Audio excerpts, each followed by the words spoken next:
डनकाशी news channel, सच है तो बोलेगा। लखनऊ के एक कोचिंग संस्थान में हाल ही में हुई भीषण अग्निकांड की घटना के बाद गाजीपुर जिला प्रशासन पूरी तरह सतर्क हो गया है।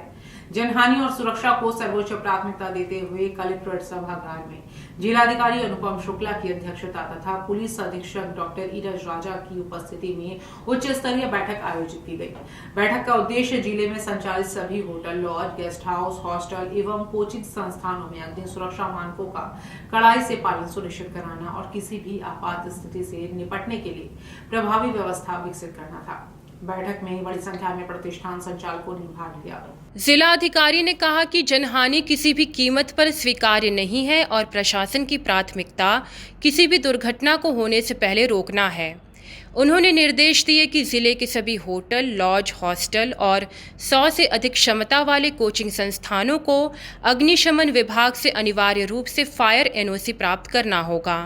उन्होंने सभी संस्थानों में अग्निशमन यंत्र, वाटर हाइड्रेंट, स्प्रिंकलर सिस्टम और फायर अलार्म लगाने के निर्देश दिए।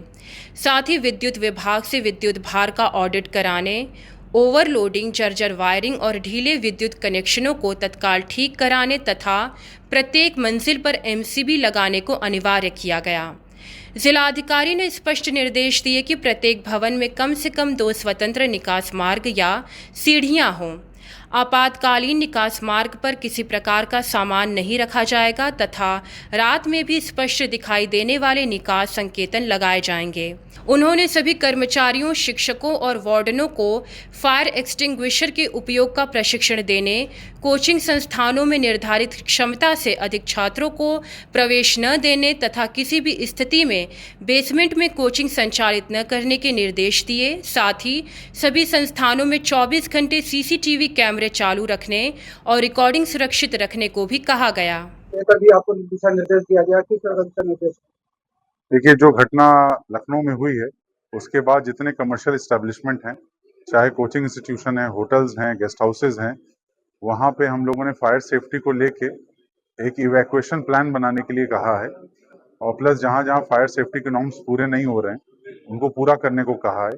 कुछ बिल्डिंग्स बहुत पुरानी हैं, उनमें नए चेंजेस कर पाना हो सकता है मुश्किल हो, बट किस तरीके से हम लोग जल्द से जल्द 2.5 मिनट के समय में जनता को वहाँ से, बच्चों को बाहर निकाल सकें, इसका एक प्लान बहुत आवश्यक है। तो हम लोगों ने बेसिक चीज़ों के लिए कहा है कि मान लीजिए वहाँ पे पानी रखने की व्यवस्था हो या बालू रखने की व्यवस्था हो, एक सीढ़ी की व्यवस्था हो या रोप, मान लीजिए किसी को उतरना है, मान लीजिए कहीं आग लग जाए और उतरना है।